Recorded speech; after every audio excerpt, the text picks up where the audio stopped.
Assalamualaikum warahmatullahi wabarakatuh. Nama saya Rahmatul Laika, NIM 2008 1010 2031. Pada kali ini saya akan mereview tugas pertemuan ke-13 Bahasa Arab kelas B yang berjudul dengan judul teks yakni Sadisan at-tawazunu baina maslahatil fardi wa maslahatil jama'ati. Untuk lebih lengkapnya, mari simak penjelasan saya. Yang pertama, mari kita baca terlebih dahulu susunan kalimat di dalam teks tersebut dengan disertai harokatnya. Bismillahirrahmanirrahim. Sadisan atau wazunu baina maslahatil fardi wa maslahatil jama'ati. Lil insani dawafi'uhu wa raghabatuhu wa ma yarahu muhaqqiqan li maslahatihil khassati. Wa qad tata'aradu maslahatul fardi ma'a maslahatil jama'ati fara'il iktisadul islami tawazunat tama bainal muslahataini. Wa minal ma'lumi annama yamlikuhul fardu la yajuzu ghasbuhu aw la tad'a alaihi kama qala fi hudbatihi yauma arfata min hijjatil wada'i inna dima'akum wa amwalakum wa a'radakum alaikum haramun ka hurmati yaumikum hadha fi syahrikum hadha fi baladikum hadha walil maliki haqqul intiqa'il masru'i bima la yata'aradu ma'a maslahatil jama'ati wa laysa lahu haqqu istihdami ma yamliku bitariqatin tasbibut darara lil uhrini au il jama'ati wa laysa lahu kadzalika ta'dilu al intiqa'i ta'dilan yadurru bima maslahatin al jama'ati walidzalika asta'ada Umar radhiyallahu an. Juz'an minal ardu allati akhadha bika bihi bilalu binul harisi radhiyallahu an minal rasul sallallahu alaihi wasallam li annahu lam yastagil hakka milatan wa atalal intiqa'u bihadzal juz'i wa qala Umaru aidan laisa limuhtajarin haqqin ba'da salasi binina sinina yudakuruhu ba'dul bahisina marfu'an wal muhtakir alladhi yuridu an tastagila hajatal jama'ati la yumkinu man hadha bal yakumu walil amri awil muhtasibi jabarihi alal bay'i bisamal misli wa idha asbahal amalu fardu aini ala ahadin lima salahatil hama'ati ujbiru alal amali bi ajril misli walil amali fi ghairi hadhil malati an yahtarul amala al masru'a alladhi yarahu muhaqqaqan li maslahatihi. Dari teks yang telah saya baca tadi, terjemahan dari teks tersebut yaitu sebagai berikut. Keenam, titik 2, keseimbangan antara kepentingan individu dan kepentingan kelompok. Manusia bisa menolak suatu dan menyukai suatu dan memiliki pandangan untuk menyatakan pada kepentingan tertentu. Terkadang kemaslahatan individu bertentangan dengan kemaslahatan masyarakat. Lalu ekonomi Islam menjaga keseimbangan sempurna di antara keduanya. Sudah jelas bahwa yang dimiliki oleh seorang tidak boleh dipergunakan tanpa izin atau diambil, sebagaimana sabda Rasulullah dalam khutbahnya pada hari Arafah dari Haji Wada, sungguhnya darahmu, hartamu, kehormatanmu wajib dijaga, haram untuk diganggu, sebagaimana haramnya kalian pada hari ini, sebagaimana kehormatan kalian pada hari ini, di bulan ini, di negeri ini. Hadis riwayat Imam Muslim. Bagi pemilik harta punya hak untuk memanfaatkan yang sudah disyaratkan, yang tidak bertentangan dengan kemaslahatan masyarakat, dan tidak boleh dalam melayani suatu hal yang dimiliki atau memperoleh sesuatu yang dimiliki dengan jalan menyebabkan bahaya terhadap keduanya yang lain atau membahayakan masyarakat. Dan juga tidak boleh hal tersebut tidak memanfaatkan dengan tidak memanfaatkan yang membahayakan kepentingan kelompok atau masyarakat.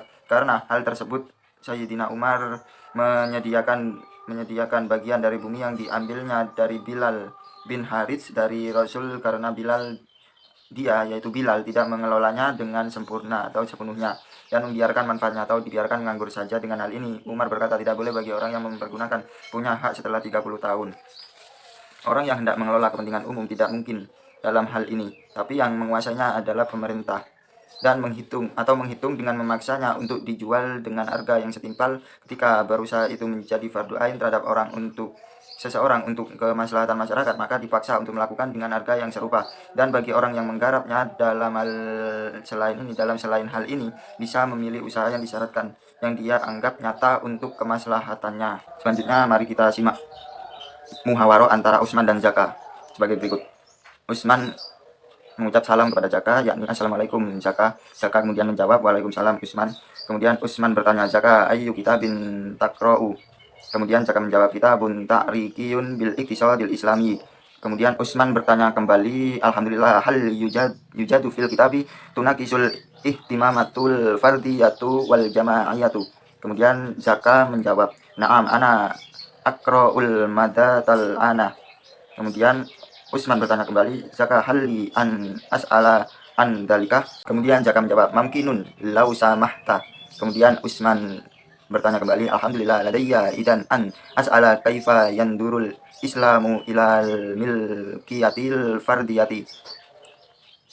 Kemudian Jaka menjawab, syukron laka ala siwali Usman fisariatil islamiyati minal maklumi an ma yamlikuhul fardula ya juzu gosabuhu aula kita da'a alaihi kama kola fi hudabatihi yauma karfata min hijatil wada'a inna dama'akum wa amwalakum wa arodakum alaikum haramu kahurmati yaumikum hada fi syahrikum hada fi baladikum hada. Kemudian Usman menjawab, syukron laka Jaka anta dakiyun jidan. Kemudian Jaka menjawab, ahlan bika Usman. Dari muhawarah tersebut terjemahannya sebagai berikut. Usman, assalamualaikum Jaka. Jaka menjawab, waalaikumsalam Usman. Usman bertanya, Jaka, buku apa yang kamu baca? Jaka kemudian menjawab, buku pengantar ekonomi Islam. Kemudian Usman bertanya, alhamdulillah, apakah ada artikel dalam buku tersebut yang membahas tentang kepentingan individu dan kelompok? Kemudian Jaka menjawab, ya, saya sedang baca materinya sekarang. Usman kemudian bertanya, Jaka, bolehkah saya bertanya tentang hal itu? Jaka menjawab, boleh, silahkan. Kemudian Usman bertanya balik, alhamdulillah, saya izin bertanya bagaimana pandangan Islam tentang kepentingan individu. Kemudian Jaka menjawab, terima kasih sudah bertanya Usman. Dalam hukum Islam diketahui bahwa apa yang dimiliki seorang tidak diizinkan untuk dirampas atau diserang. Sebagaimana sabda Rasulullah SAW, khutbahnya pada hari Arafah dari Haji Wadok, sesungguhnya darahmu, hartamu, kehormatanmu wajib dijaga, haram untuk diganggu sebagaimana haramnya kalian pada hari ini, sebagaimana kehormatan kalian pada hari ini, bulan ini, di negeri ini. Hadis riwayat Imam Muslim. Kemudian Usman menjawab, terima kasih Jaka, kamu sangat pintar. Kemudian Jaka menjawab, sama-sama Usman. Kemudian saya mencoba mentasrif salah satu kata dalam teks tersebut, yakni ta'atola. Berikut adalah bentuk tasrif istilahi dari kata tersebut. Fi'il madinya ta'atola yang artinya sudah menganggur. Fi'il mudhari'nya ya ta'atolu, sedang menganggur. Isim masdar mimnya ta'atulun, pengangguran. Isim ghairu mimnya wa muta'atolun, pengangguran. Isim fa'ilnya muta'atilun, orang yang menganggur. Isim domirnya fahuwa, yang artinya dia laki-laki satu orang. Isim isyarohnya wadaka, itu. Isim maf'ulnya yaitu muta'atolun, yang menganggur.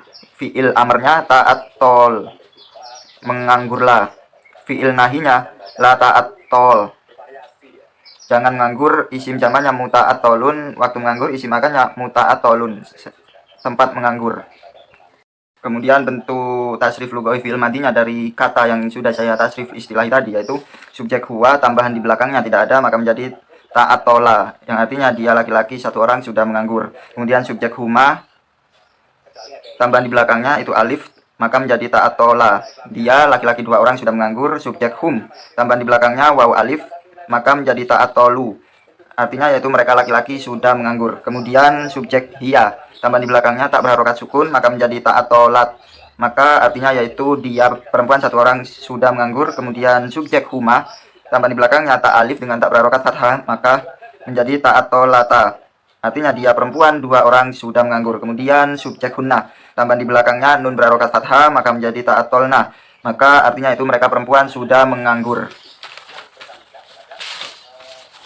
Kemudian subjek anta tambahan di belakangnya tak berharokat fathah, maka menjadi ta'atolta, maka kamu laki-laki satu orang sudah menganggur. Kemudian subjek antuma tambahan di belakangnya tuma, maka menjadi ta'atoltuma, maka artinya kamu laki-laki dua orang sudah menganggur. Kemudian subjek antum, maka tambahan di belakang yaitu tum, maka menjadi ta'atoltum, maka artinya itu kalian laki-laki sudah menganggur. Kemudian subjek anti tambahan di belakang yaitu ti, maka menjadi ta'atolti, maka artinya itu kamu perempuan satu orang sudah menganggur. Kemudian subjek antuma tambahan di belakangnya yaitu tuma, maka menjadi ta'atol tuma, maka artinya kamu perempuan dua orang sudah menganggur.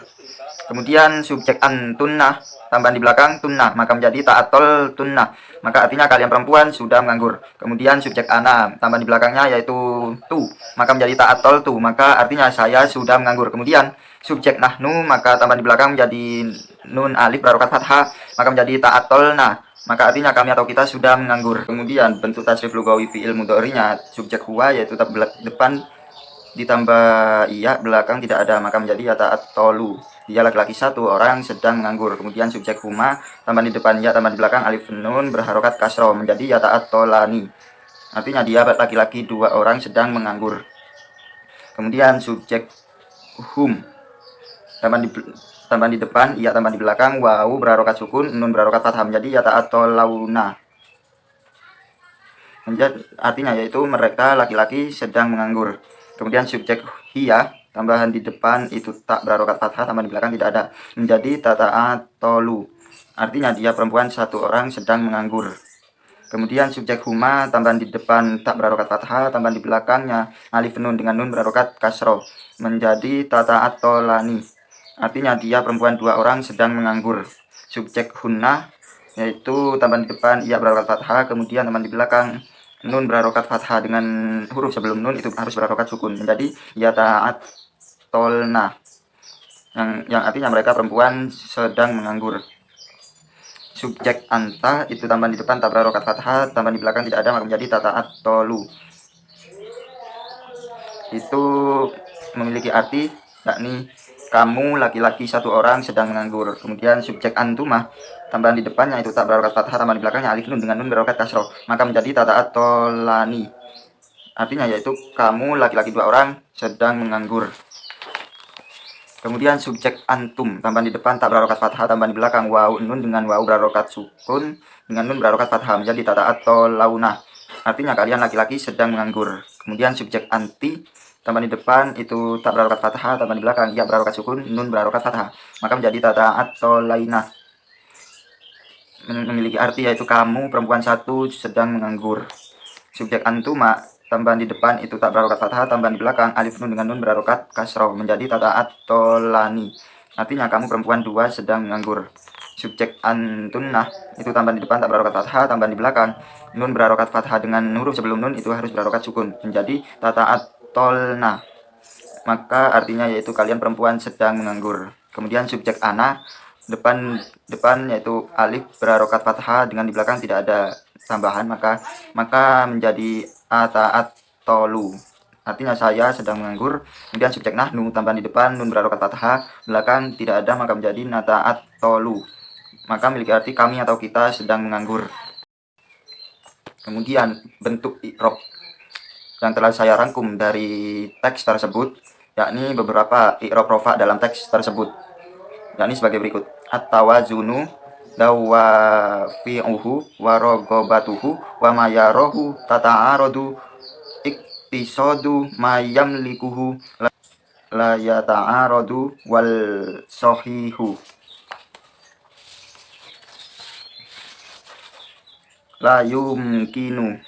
Kemudian bentuk i'rab nasab dalam yang telah saya rangkum dalam teks tersebut, yakni sadisan atawazuna ta'dilan muhaqqaqon asta'ada lam yastagilha al-bahisina marfu'an yastagila wa idha asbaha al-amala muhaqqaqon.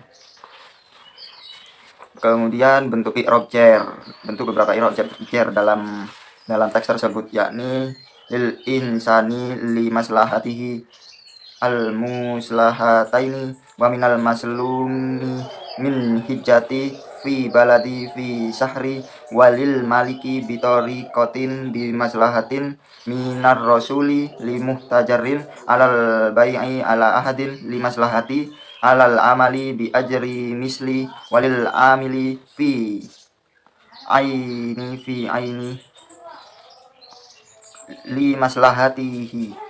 Kemudian bentuk beberapa i'rab jazm dalam teks tersebut, yakni alaikum, selanjutnya yaitu kum.